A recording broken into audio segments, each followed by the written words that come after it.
On ne fait pas mourir le croyant avant qu'il ait vu la bonne nouvelle.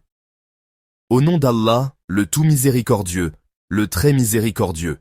D'après Abu Hazim, Abu Huraira, qu'Allah l'agrée, a dit « On ne fait pas mourir le croyant avant qu'il ait vu la bonne nouvelle.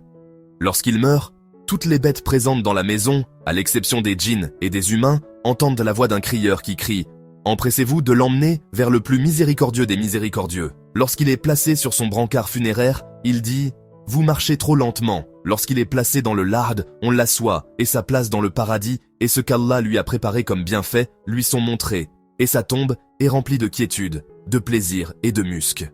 Il dit « Ô Allah, avance-moi. » Alors il lui est dit « Le moment n'est pas encore venu pour toi, car tu as certes des frères et des sœurs, qui ne sont pas encore venus, mais dors avec les yeux pleins de bienfaits. » Alors Abu Huraira, qu'Allah l'agrée, a dit « Je jure par celui qui détient mon âme dans sa main. Aucun jeune garçon ou jeune fille ayant le ventre plein et ayant reçu des bienfaits dans la vie d'ici-bas n'a dormi d'un sommeil plus court et plus agréable que le sien, jusqu'à ce qu'il lève sa tête vers la bonne nouvelle le jour de la résurrection.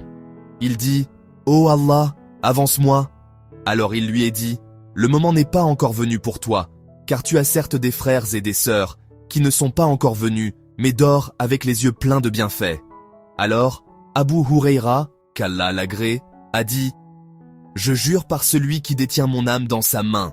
Aucun jeune garçon ou jeune fille ayant le ventre plein et ayant reçu des bienfaits dans la vie d'ici-bas n'a dormi d'un sommeil plus court et plus agréable que le sien, jusqu'à ce qu'il lève sa tête vers la bonne nouvelle le jour de la résurrection. » Pour la communauté, voici des exemples détaillés. Premièrement, c'est-à-dire que les anges l'informent qu'il entrera dans le paradis. Voir le verset 30 de la sourate Fussilat numéro 41. Deuxièmement, c'est-à-dire le brancard sur lequel on place le mort lorsqu'on l'emmène au cimetière.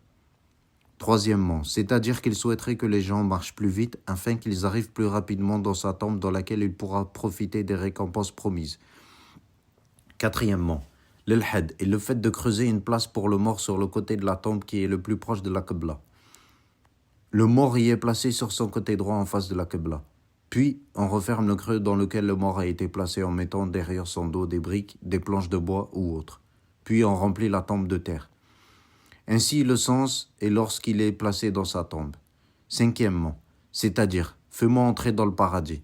Sixièmement, c'est-à-dire ceux qui ne sont pas encore morts et sont dans la vie d'ici-bas. Septièmement, c'est-à-dire les bienfaits qu'il a vus. Huitièmement, un jeune enfant qui dort heureux et le ventre plein a un sommeil d'une grande qualité et particulièrement agréable.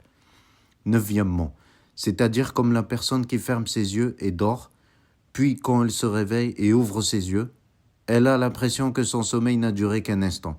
Dixièmement, ce terme est la parole du compagnon Abu Huraira, qu'Allah l'agrée, mais elle a le même jugement qu'une parole du prophète sallallahu alayhi wa sallam, que la prière d'Allah et son salut soit sur lui.